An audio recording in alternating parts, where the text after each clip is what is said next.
I recently had somebody reach out to me on Instagram making a comment about my glitter eyeshadow. And they were like, what is on top of your eyelids? And I was like, it's kind of even worse. Like, it's now under my eyes and around my eyes, and then it's all over, and the glitter is just like expanding. And this person made a snarky comment, which people make snarky comments, and I particularly find them funny and a chance to be like sincere back. So this person made a snarky comment. It was like, what is on top of your eyelids? And I kindly responded, isn't it great? It's glitter. And then I like explained which brands I use right there, shared them right there on Instagram. And then I said, I was always waiting for the party. And then I got sick. And then I decided I wasn't gonna wait for the party anymore. And there are days I tone down the makeup a little bit at the hospital where I work, and there are people who are like, I like all the glitter, where is it today? Why aren't you doing all the things? But then there are other times that I'll be standing in the hallway doing work, typing, doing my job, and I'll hear somebody say, yeah, the social worker will be in soon, the one with all the eye makeup. I'm like, do I want to be known as the one with all the eye makeup? But then I'm also like, if I'm not known for that, I'll be known for something else. So prior to Hodgkin's lymphoma, I thought I had a really boring life. And in some ways, I think I do have a boring life. My mom tells me all the time that she's boring because what she does is she sits around and reads and watches TV and she goes to work. And that's pretty much what I do. I sit around and I read and I meditate and I go to work. Like, these are the things I do. So this isn't very exciting. But then I take like big trips across the world and I try to start a business and I build a meditation app and I do all these other things. I write books. And I always went, before cancer, I was wandering around looking for the thing. I was looking for the moment I wanted to wear the glitter eyeshadow. I had the glitter eyeshadow. In fact, I had stuff to like dye my hair blue and purple. But the truth was I was waiting. And part of that waiting was I was building self-confidence. And part of that waiting was I didn't know where to do these things. Like, I didn't know where to wear these things. I didn't feel like you could show up all fancified at anything that wasn't just a regular, like a party. Like, you needed to go to a party. But I have to tell you, there was a time I went to a party with a gathering of friends. So it was a gathering of friends on like a Saturday night that a friend had at her house. She's like, hey, I'm having a party, come over. So there was like, your normal typical alcohol and all the things. And we're all standing around talking and having a good time. And it's all the people that we know I normally see. So it's like a gathering of all of the people, which was really wonderful. And then somehow in the middle of this party, a National Geographic came out. And we were looking at the activity of great white sharks off the coast of Massachusetts. Because at the time we were in Ipswich, Massachusetts, which is right on the coast. And one of the guys at the party, he lived in he was the garage boy. Like, he lived above a garage of a really, really big mansion. And his job was like the lawn. He was like the lawn boy, and he would take care of the lawn, and then there were like tons of steps down to a private beach that he lived off of. So like, he was in the water all the time. So he was always in the water. I was in the water because I was really close to Manchester by the Sea. I lived in Magnolia. I lived in Manchester by the Sea. So we would walk down to the beach all the time. Or we would, go to somebody's house, like the lawn boy's house, or we would go up to Gloucester. I would sit on the rocks off of Halibut Point and just watch the water for hours. It was my favorite spot. I love Halibut Point, in between Gloucester and Rockport.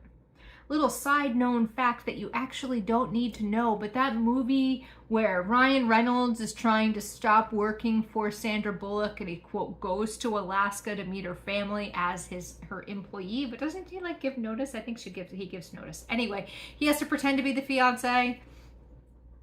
And they say they're in Sitka, Alaska. I've been in Alaska. I've been in Sitka, Alaska. And I've been in Rockport, Massachusetts. And I have to tell you, they are not in Sitka, Alaska in that scene when they say they're in Sitka, Alaska. They're in Rockport, Massachusetts. So,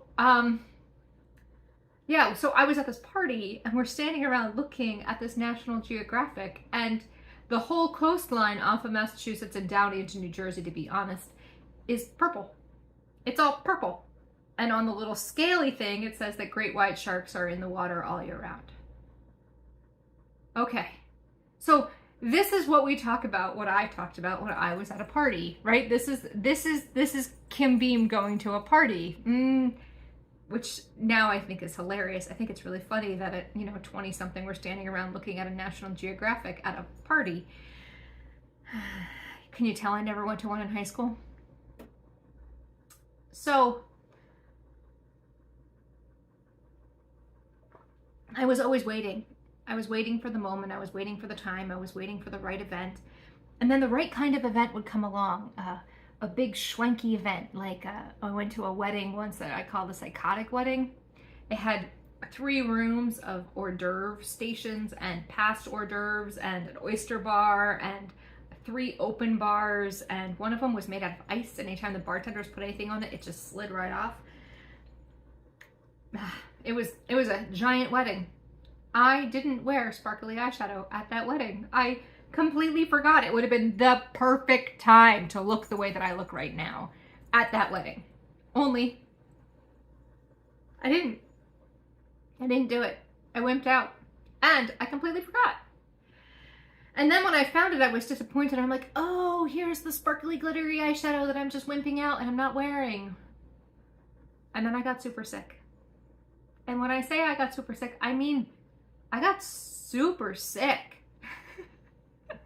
The diagnosis is a doozy, and if it had been prior to 1976, which is the year I was born, if it had been prior to 1976, it would have been a death sentence. In France, somebody figured out how to cure Hodgkin's, right? And there's 4 potent drugs. He's like, I have these 4 drugs. I'm just going to throw them all at you, and we're going to see what happens. And that became the regime because it became cured. And that's the beauty of Hodgkin's. Like, it doesn't come back once you get it done. It's done, and it doesn't do something funky and metastasize someplace else. It's the beauty of Hodgkin's. So I survived cancer. Woohoo! And after I'm done, well, it was a process. And there's a book out there called What the Doctors Don't Tell You that brings you through the whole process. It's a doozy, to say nicely. Although I will say I am the first, I may not be the only because it's been 10 years, but I am the first person that my oncologist had to hospitalize for Hodgkin's. I was the first one who got the hospital days. I had 9 of them because my body decided the port was bad and it needed to get rid of it. And the way it decided to get rid of it was it was going to blood clot, because that's what it does when it needs to get rid of something, all over the port. And so when I got to see the port after they pulled it out of my body, the interventional radiologist showed it to me and I was like, wow, this is fascinating. Yeah, he showed it to me and he's like, here's your port. And the nurse was like, don't show her. Or maybe the nurse showed me that and the interventional radiologist was like, don't show that to her. And so we had a whole conversation about him pulling it out of my body and what that looked like and how he had to hold my neck here in order to keep the blood from, flowing all over and doing bad things. Yeah, so there's a port scar right there. So 9 days in the hospital with blood clots all up in my neck and down my left arm, which, if any of you know about blood clots, that's terrifying. But I was just sort of like, okay. And I was so doped up, wiped out, overwhelmed, shut down that I was just like, this will be what it's going to be. And so I had to have a number of days in the hospital until they figured out what they were going to do about my port and the blood clotting. And they think they brought me in and then they put me on a blood thinner. They put me on Fragmin that I had to shoot in my belly. Anyway, I don't want to give you too many details because I don't want to gross you out. But I was well aware I could die about 3 times over. And in fact, there was one night I begged to die and for my mom just to let me go to end the suffering, because there was a lot of suffering and it was really bad. I didn't have strength. I lost the ability to use my leg because of neuropathy. Like, stairs are still terrifying to me even 12 years later because of neuropathy in my legs. Like, there's still things that are problems. And so when I finally got the clean bill of health from my doctor and she said, yeah, you can go back to work. You can go back to work. I was weak. I didn't have strength. I didn't have patience. I didn't have stamina. I would fall asleep in the middle of grading papers. I went back to work in November. I got diagnosed in May. I got diagnosed in May, started treatment June 1st, and went back to work November 1st. At the beginning of the next working period. I started second working period that school year. I only had 3 working periods in the school year.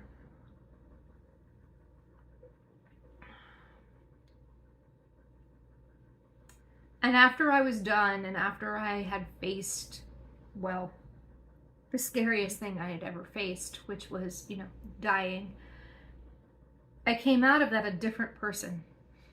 It transformed me in ways that I don't think I expected.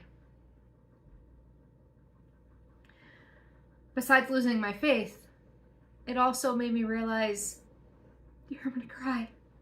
Fuck.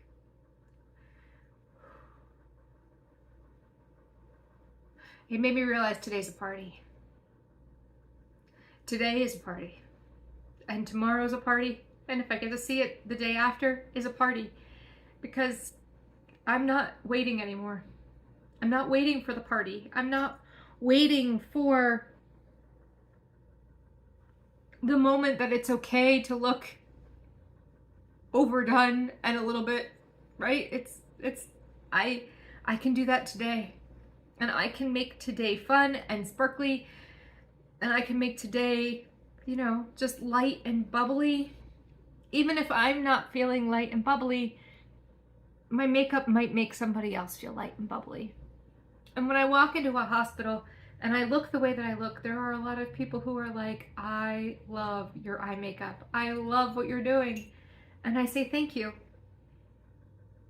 Because the truth is, one, we all need a little sparkle. And we all need a little glitter. Which makes me think of something else, and I'll get there in a second. But it also makes me realize that, like, I'm not worrying about what other people think of me anymore. And when I get worried about how I look, that's what I'm worried about. I'm worried about, what does this person think of me as I'm dressed and looking this way? And really, that shouldn't matter, right? What really matters is, am I having a good time? Do I know what I'm doing? Do I do it for a reason? And the answer to that, all of that, is yes, and yes, and yes. I got stopped in the hallway a couple of days ago by one of the nurses, and she was like, I love it. She's like, I love it. I love how bold it is. I love how, like, shiny it is. She's like, it's clear that it's high quality.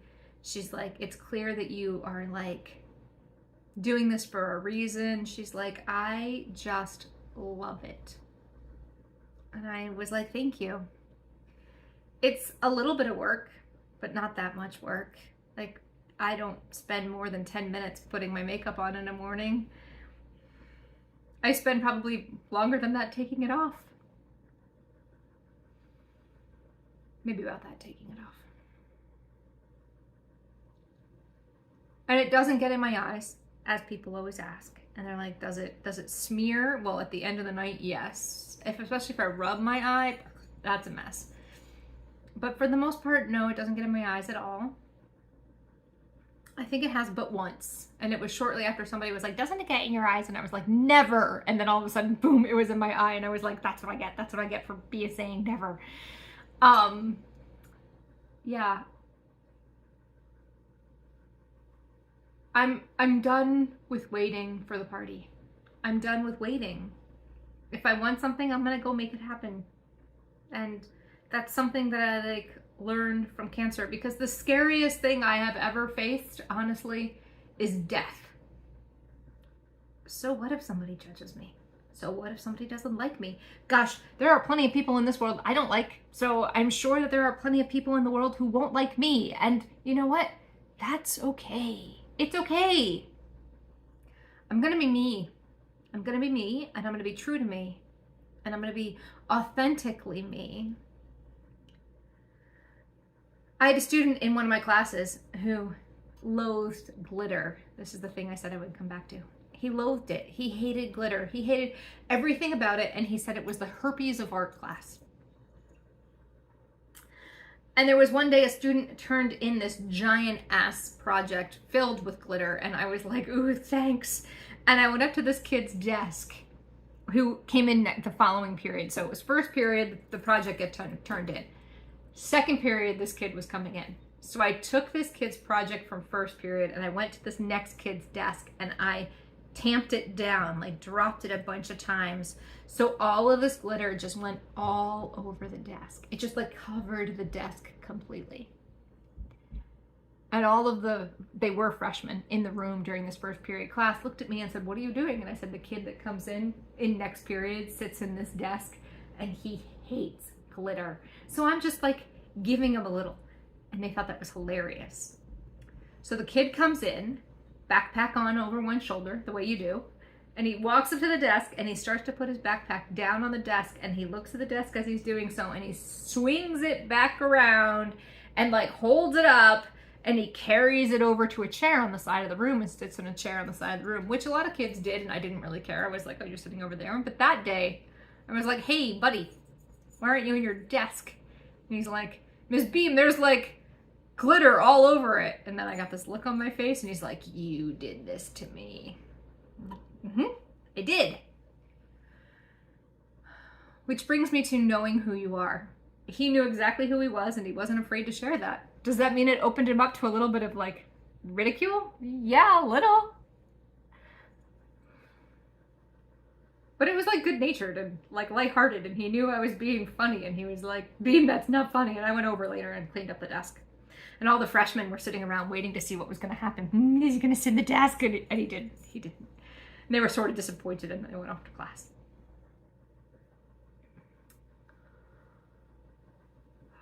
I've been bumping into a lot of videos on Instagram today, actually, about being yourself, about being who you are authentically, about not worrying about what other people think and just doing your own thing. And that if you're going to go far, succeed, be successful, being yourself, your authentic self is really important. A lot of times I think we try to hide and we try to fit in. And I felt like that in high school, that everybody was just trying to like be a replica of the other person so that they didn't stick out too much. I stuck out a lot. I didn't play that game.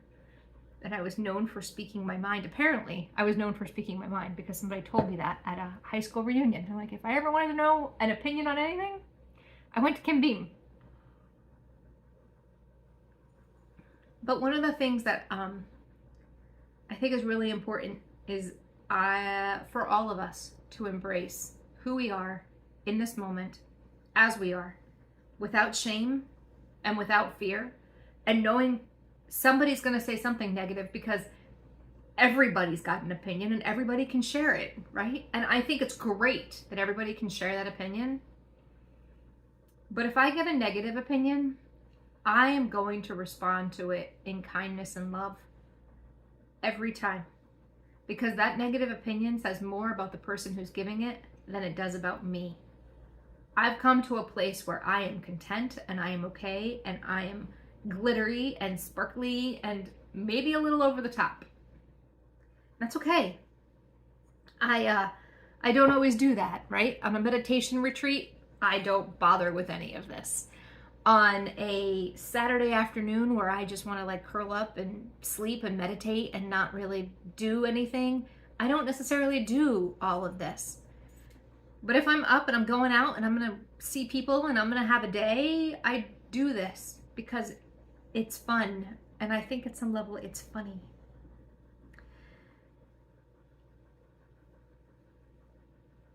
And if anyone has a problem and they say something, that says more about them than it does me.